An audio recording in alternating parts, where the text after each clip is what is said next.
If your warranty and your callback costs are sort of increasing or creeping up, then, sometimes the problem might not always be revenue. And so in this model, I'm going to show you how to calculate, your total callback and warranty costs by month and then calculate it as a percentage of revenue and then create a benchmark like this gray line here and then also find out, by employees, what's going on, have a callback rate.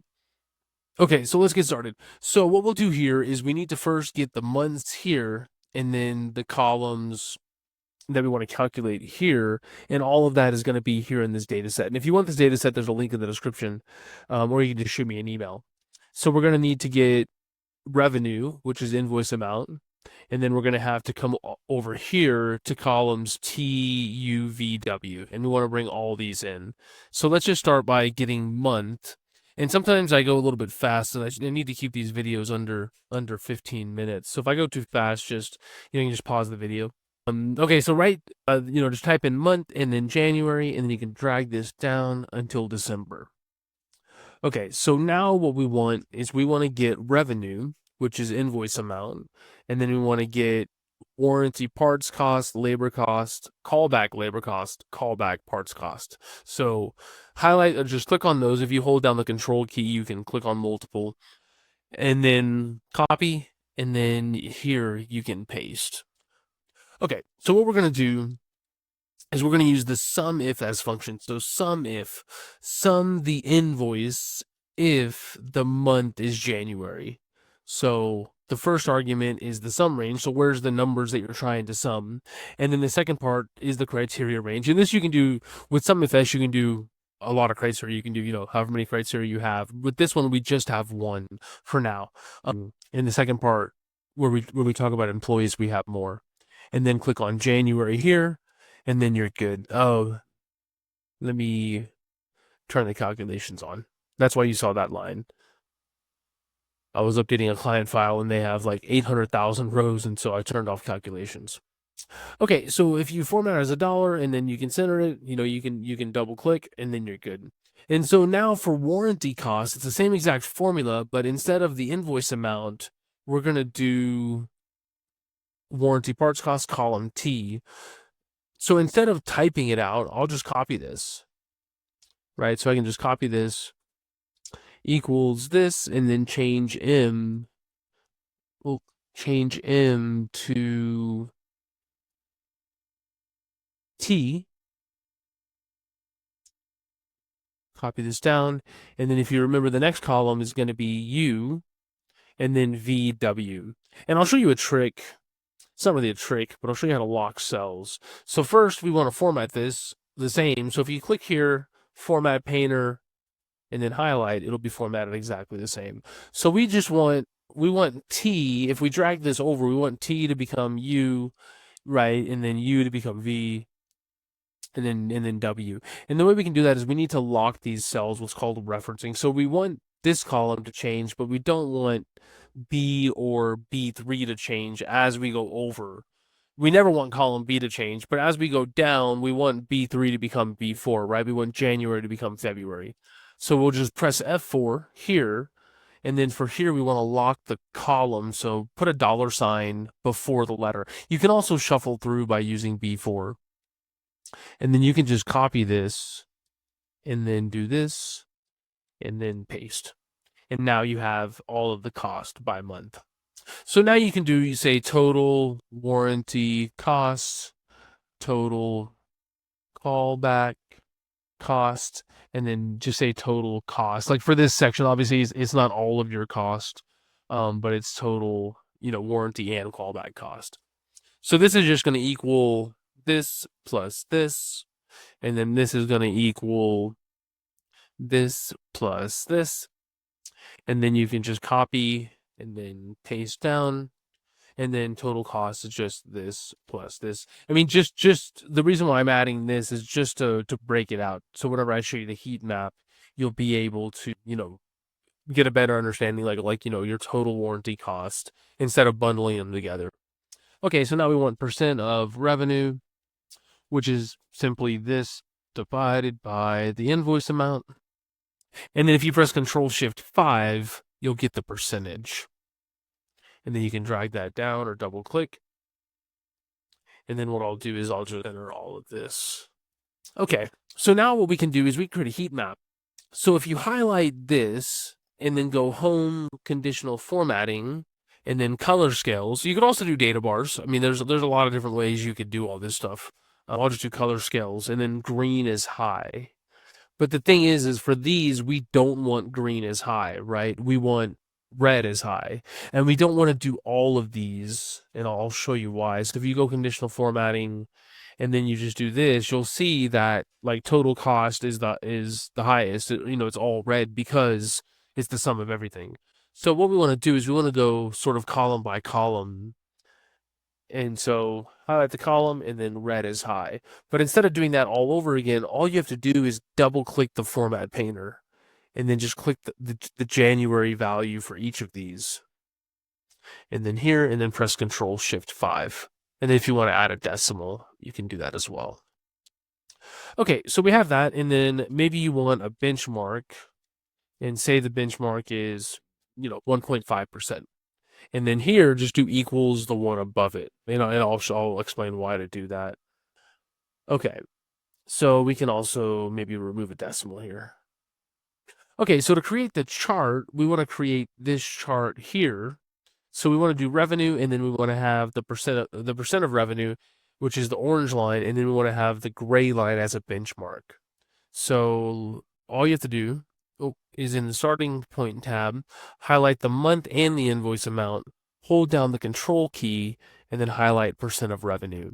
Go to insert, and then you can do recommended charts. The first one here, but if it's not there, click on all charts, combo, and then right here where you see the line, just click secondary axis. That way you have the percent. Because if you try to put the percentage on an axis with 400,000, like it's obviously not going to make sense. Okay, I'll just make it this color, and then we can do, say, warranty and callback cost as a percent of revenue. And then we can make this smaller, just so it doesn't take up so much space. Okay, so for the benchmark, the reason why I didn't add it before is I wanted to show you a little trick. If you highlight everything and then copy it and then click on the chart and press Control V, you'll get that line. And so you can just double click the line here, and then on the side here, click the little paint bucket, whatever solid line, and then say gray. And then if you wanted like a dash type or something, you can add that too. And then for the orange line, click the orange line and then click the little crosshair and then go to data labels. And then you can see, and you can see it's a little bit noisy, but if you do want that, then, all you have to do is just, click some of the values and then move them. I'm not going to move all of them just to save some time, but it doesn't take long to do. And then the other thing we want to do is we want to do a trend. And the trend is going to be what's called a sparkline. These little line charts here, and they're useful because you can instantly sort of spot, the high point and the low point. So if you just highlight this, actually, I mean, you can do it either way, but just click in the cell, go to insert, and then right here where you see sparklines, just do line, and then here it asks for the range. So you can just highlight this, and then click OK, and you get the line. And if you want the high point and the low point to be sort of marked, then you can do it that way. Then all you have to do is just drag it across. And then you can easily see that. So that's quite useful. Let me just put this, I'll just try to spread it across and then make it a little bit skinnier. Okay, so the next part that we're going to do is from here, we want to get by technician. And then how many jobs did they have? And then how many claims did they have? And so let's do this here. So what we need is the unique list of the technician. And so equals unique, and then just highlight the or just click on the technician, press Control Shift, and then the down arrow. And then you'll get a unique list of the technicians here. You can just copy and then Control Shift V just to remove the formula. You don't have to remove the formula, but if you wanted to. And then I'll just sort it. So highlight data and then sort. And then now we need to know, how many jobs did they have, and then, what was the callback? How many callbacks did they have, and then a percentage. So we want to calculate the number of jobs, claims. I'll change the name, but to claims, but and then we want a benchmark, and this benchmark is gonna, highlight names based on a rate. So I'll just copy this over, and again, if you want this file, just the link is in the description. Oh, don't need ignition. Let me just move this over.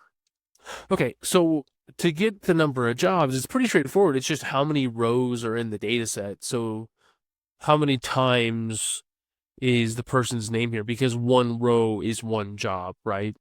So highlight column, it's going to be, column I, and then comma, and then we want to go here and it's cell B32. So you can see the number of jobs. Let me center this. Okay, and so here what we want now. Oh, okay. Hold on. I made a mistake. So because the numbers looked off to me. And so we can't count the name only because this is a callback, right? So in other words, for this job, it's already been done, so you would be double counting, and so we don't want to do that. So yeah, so my mistake, but it's a simple fix. So that's the first thing we want, but we also want where this is blank.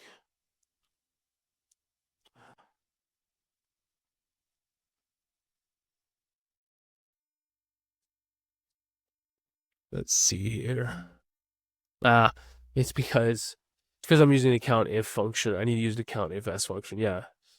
So we're all human. We all make mistakes. So now you can see that Control C. Well, I'm all over the place here. Control C, Control V. Yeah. And so now this looks a little bit better. And so the next thing we want to do is we want to how many claims. And so essentially it's the same formula, but instead of counting blanks, we want to count non-blanks. And so the way you count non-blanks is by using the less than and greater than sign. So what you can do is you can just take this formula, copy it, paste it, and then in these quotations here, just put greater than, less than, and then you can get that. So now you just do the math, equals this divided by this, and you get a claim rate here. Okay, so the final thing I want to show, and I gotta sort of hurry up, it's already been 13 minutes, is how to conditional format this to where if this is greater than the benchmark, we want it to highlight, the whole row. And the way you do that is just highlight the row. Let me add a benchmark right here. I'll just put it off to the side here. Say it's 17%. So just highlight here and then go to conditional formatting, and then you can do a new rule, and the new rule is going to be to use a formula, and that formula is going to be equals, and then you need to put a $sign and then E35, which is the first, sorry, E32, which is the first cell here, and then we want that to be greater than, and then we're going to want to lock, and it's going to be F, this right here, F, and then $sign 31. And then the format, you can just pick a format. Let's do that one. Maybe it's this one. Either one. Okay. Yeah. And so now anytime you change this, it will change. It will update the rows like that. But anyways, that's all I got for this one. If you have any questions, just shoot me an email. Questions at databoards.io.